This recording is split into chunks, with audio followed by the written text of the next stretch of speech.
देखिए दोस्तों, आज हम बात करेंगे पसलियों के बारे में। तो देखिए, हम पढ़ रहे हैं एनिमल स्केलेटन, और हमने एनिमल स्केलेटन को दो भागों में डिवाइड किया था। एक तो अक्षीय कंकाल और एक उपांगीय कंकाल। जिसमें अक्षीय कंकाल में हमको पढ़ना क्या है, एक तो खोपड़ी के बारे में पढ़ना है, एक रिब्स के बारे में पढ़ना है, एक स्टर्नम के बारे में पढ़ना है और एक कशेरुका के बारे में पढ़ना है। उसके बाद हम पढ़ेंगे उपांगीय कंकाल। उपांगीय कंकाल में हमको एक तो अगले पैर की हड्डियों के बारे में पढ़ना है और पिछले पैर की हड्डियों के बारे में पढ़ना है। तो अपना क्या चल रहा है, एक्सियल स्केलेटन। और एक्सियल स्केलेटन में हम एक तो खोपड़ी के बारे में पढ़ चुके हैं और एक स्टर्नम के बारे में पढ़ चुके हैं। और आज हम बात करेंगे किसके बारे में, पसलियों के बारे में। तो देखिए, जो पसलियां होती है वो कहां पाई जाती हैं, पसलियां पाई जाती है थोरेसिक कैविटी में। अब थोरेसिक कैविटी होती है वो तीन चीजों से मिलकर बनी होती है। एक तो थोरेसिक कशेरुकाएं और एक स्टर्नम और एक रिब्स है। अब देखिए, जो पसलियां होती है ना, वो पीछे की साइड तो किससे जुड़ी रहती है, थोरेसिक कशेरुकाओं से, और आगे की साइड जुड़ी रहती है किससे, स्टर्नम से। और बच्छिया गुहा की जो दीवार बनाने का काम कौन करती है, तो वो करती हैं ये पसलियां करती हैं। अब देखो, सभी जो जानवर होते हैं ना, सभी जानवरों में पसलियों की संख्या होती है वो थोरेसिक कशेरुकाओं की कितनी होती है, दुगनी होती है। ठीक है, तो आज हम बात करेंगे किसके बारे में, पसलियों के बारे में। अब देखिए, यानी कि जो पसलियां होती हैं वो दो प्रकार की होती हैं। कितने प्रकार की होती हैं, दो प्रकार की। कैसे होती हैं, देखिए, यानी कि एक तो बेपसली जो डायरेक्ट इधर की साइड डायरेक्ट स्टर्नम से जुड़ी रहती हैं। ठीक है, जो डायरेक्ट स्टर्नम से जुड़ी रहेंगी ना, उनको तो बोलेंगे हम एक्सटर्नल रिब्स। और जो इनडायरेक्टली स्टर्नम से जुड़ेंगी उनको बोलेंगे हम एक्सटर्नल रिब्स। देखिए डायग्राम से समझिए। जैसे मान के चलिए ये क्या है, स्टर्नम, ठीक है, और ये पसलियां हैं, ये पसली, ये पसली हो गई। तो ये पसली तो डायरेक्ट स्टर्नम से जुड़ रही है। ठीक है, डायरेक्ट स्टर्नम से जुड़ी रहती हैं। अब कुछ ऐसी होती हैं जो डायरेक्ट स्टर्नम से नहीं जुड़ती हैं। जैसे देखिए, ऐसे पाई जाती हैं। यानी कि ये क्या है, उपास्थि के द्वारा इनडायरेक्टली स्टर्नम से जुड़ती हैं। ठीक है, ऐसे होती हैं। यानी कि वे पसलियां जो डायरेक्टली यानी कि प्रत्यक्ष रूप से स्टर्नम से जुड़ती हैं उनको बोलते हैं हम एक्सटर्नल रिब्स।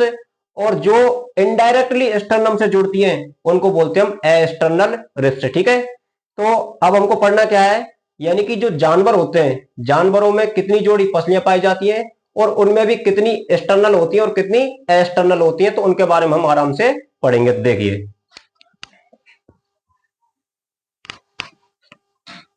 तो सबसे पहले तो हम यही बात कर लेते हैं, पसली कितने प्रकार की होती है, दो प्रकार की। एक तो एक्सटर्नल, एक्सटर्नल रिब्स, एक होती है एक्सटर्नल रिब्स, एक्सटर्नल रिब्स।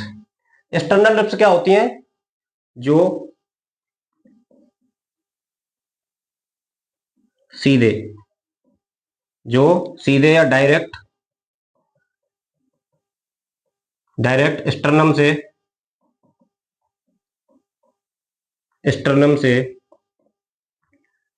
अपनी स्वयं की कोस्टल कार्टिलेज के द्वारा जुड़ी रहती हैं। कोस्टल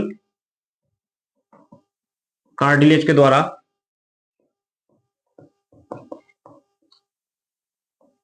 जुड़ी रहती हैं, उनको क्या बोलते हैं हम, एक्सटर्नल रिब्स बोलते हैं। और एक्सटर्नल रिब्स क्या होती हैं, जो स्टर्नम से इनडायरेक्टली जुड़ी रहती हैं या अप्रत्यक्ष रूप से जुड़ी रहती हैं। ठीक है, उनको बोलते हैं हम एक्सटर्नल रिब्स। अब देखिए, चूंकि ये एक्सटर्नल रिब्स होती है, डायरेक्ट स्टर्नम से जुड़ती है, इसलिए इनको बोलते हैं हम ट्रू रिब्स। क्या बोलते हैं, ट्रू रिब्स। इनको ट्रू रिब्स बोलते हैं।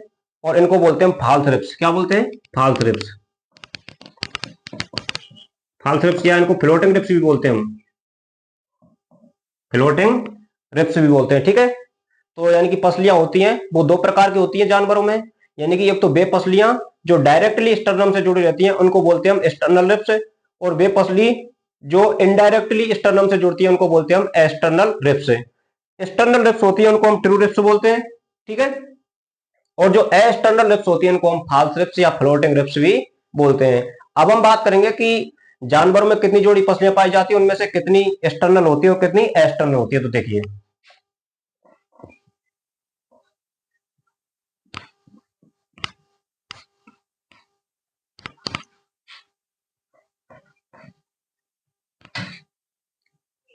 देखिए हम बात करेंगे, सबसे पहले गाय की बात करते हैं। तो गाय में कितनी जोड़ी पसलियां पाई जाती हैं? गाय में पाई जाती है 13 जोड़ी पसलियां। कितनी पाई जाती हैं? 13 जोड़ी। 13 जोड़ी पसलियां पाई जाती है, यानी कि टोटल पाई जाती है 26। अब उनमें से देखिए 8 जोड़ी होती हैं, वो कैसी होती हैं? एक्सटर्नल। 8 जोड़ी होती है, वो कैसी होती हैं? एक्सटर्नल। और बची कितनी? 5 जोड़ी। तो 5 जोड़ी हो जाएंगी एक्सटर्नल।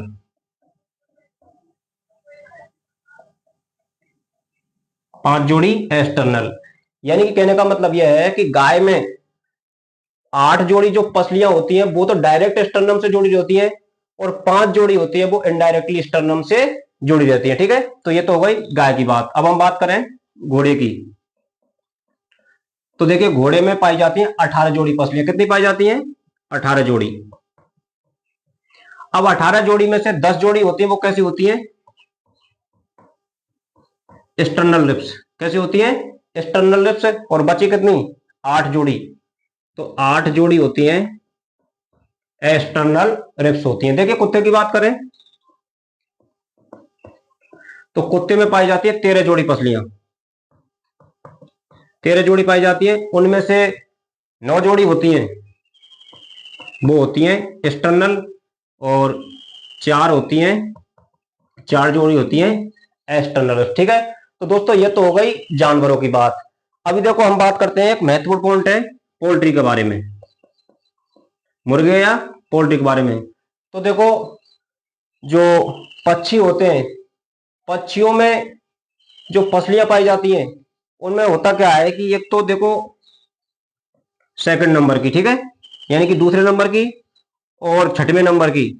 तो लिख लीजिए इसको, ये बहुत मोस्ट है, पूछा जाता है एग्जाम में। दूसरे एवं छठवें नंबर की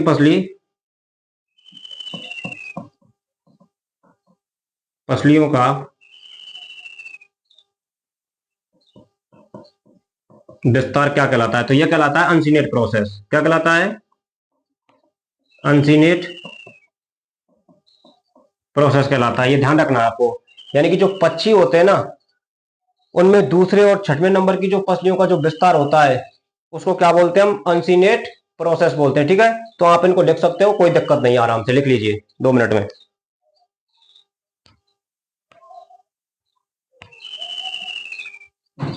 लिख लीजिए इनको, ठीक है। और ये भी लिख लेना कि जो मुर्गे होते हैं उनमें पसलियों के कितने युग्म पाए जाते हैं? 7 जोड़ी। 7 जोड़ी युग्म पाए जाते हैं, ठीक है। ये भी लिख लेना। तो ये तो हो गया अपना पसलियों वाला चैप्टर। अब आगे हम किसके बारे में पढ़ेंगे? आगे हम पढ़ेंगे कशेरुकाओं के बारे में, ठीक है। तो देख लीजिए।